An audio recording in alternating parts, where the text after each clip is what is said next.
नमस्कार, आप देख रहे हैं YBN नेशनल और मैं हूं आपके साथ सुहानी मलिक। पहले चरण के मतदान से पहले ही पश्चिम बंगाल में खेला हो गया। जी हां, पश्चिम बंगाल में लगभग 27 लाख लोग इस चुनाव में वोट नहीं दे पाएंगे क्योंकि न्यायिक अधिकारियों के फैसले के बाद उनके नाम वोटर लिस्ट से हटा दिए गए।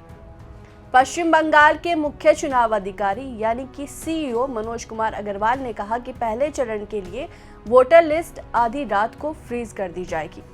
उन्होंने बताया कि सोमवार शाम तक न्यायिक अधिकारियों के द्वारा निपटाए गए 48 लाख मामलों में से लगभग 45% नाम वोटर लिस्ट से हटा दिए जाएंगे। इसका मतलब साफ है कि लगभग 27 लाख वोटर अब वोट नहीं डाल पाएंगे। पश्चिम बंगाल में 27 लाख लोगों के नाम वोटर लिस्ट के कटने के मुद्दे पर ममता बनर्जी एक बार फिर से चुनाव आयोग से सीधी टक्कर लेने को तैयार है। उन्होंने साफ कहा कि वो इस मुद्दे को लेकर सुप्रीम कोर्ट का दरवाजा खटखटाएगी। इसके साथ ही उन्होंने सुप्रीम कोर्ट के पुराने आदेश की याद दिलाई है। मैं बहुत दुखी हूँ।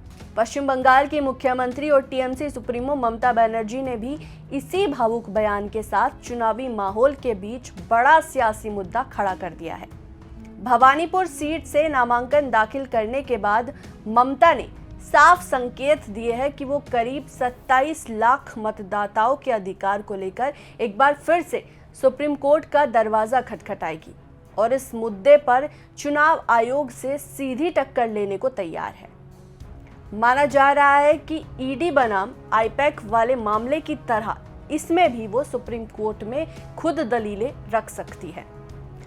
ममता बनर्जी ने भवानीपुर को अपनी कर्म भूमि बताते हुए जहां एक ओर राज्य की जनता से TMC को मतदान करने की अपील की, यानी कि TMC के पक्ष में मतदान करने की उन्होंने अपील की, वहीं दूसरी ओर वोटर लिस्ट में बड़े पैमाने पर नाम हटाए जाने को लेकर गहरी नाराजगी जताई। उन्होंने कहा कि लाखों लोगों के नाम चुनावी सूची से गायब होना बेहद चिंताजनक है और इससे लोकतांत्रिक प्रक्रिया पर भी सवाल खड़े होते हैं। ममता बनर्जी ने इसके साथ ही कहा कि मैं दुखी हूं क्योंकि अनगिनत लोगों के नाम हटा दिए गए। 1.2 करोड़ वोटर्स में से केवल 32 लाख नाम ही रखे गए। ऐसा इसलिए भी हुआ क्योंकि मैंने सुप्रीम कोर्ट में एक ऐसा केस दायर किया था। पहले चरण में 28 लाख वोटर्स के नाम हटा दिए गए। वो चैप्टर अभी खुलना बाकी है। बेशक कुछ ऐसे मतदाता है जो डुप्लीकेट है या जिनकी मृत्यु हो चुकी है, उन्हें हटा दिया जाएगा, लेकिन वैध मतदाताओं को सूची से बाहर करना गंभीर मुद्दा है।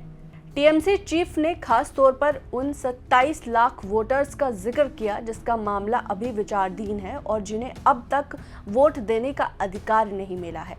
मुख्यमंत्री का कहना है कि जिन वोटर्स का मामला लंबित है वो भी वास्तविक मतदाता है और उन्हें उनके अधिकार से वंचित नहीं किया जा सकता। उन्होंने ये भी कहा कि शीर्ष अदालत पहले ही इस तरह के मामलों में स्पष्ट कर चुकी है कि विचाराधीन मतदाताओं को अधिकार मिलना चाहिए। ऐसे में अब वो इस मुद्दे को लेकर फिर से अदालत जाएंगी। आपको बता दें कि ये कदम पश्चिम बंगाल में चुनावों से ठीक पहले उठाया गया। चुनाव आयोग ने 23 अप्रैल को जिन 152 विधानसभा सीटों पर मतदान होना है उनके लिए वोटर लिस्ट फ्रीज कर दी है। बाकी 29 अप्रैल को जिन 142 सीटों के लिए मतदान होना है उन्हें 9 अप्रैल को फ्रीज किया जाएगा।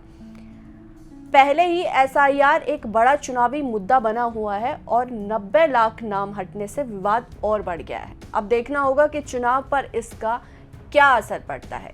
इस रिपोर्ट को लेकर आपकी क्या राय है वो जरूर बताइएगा।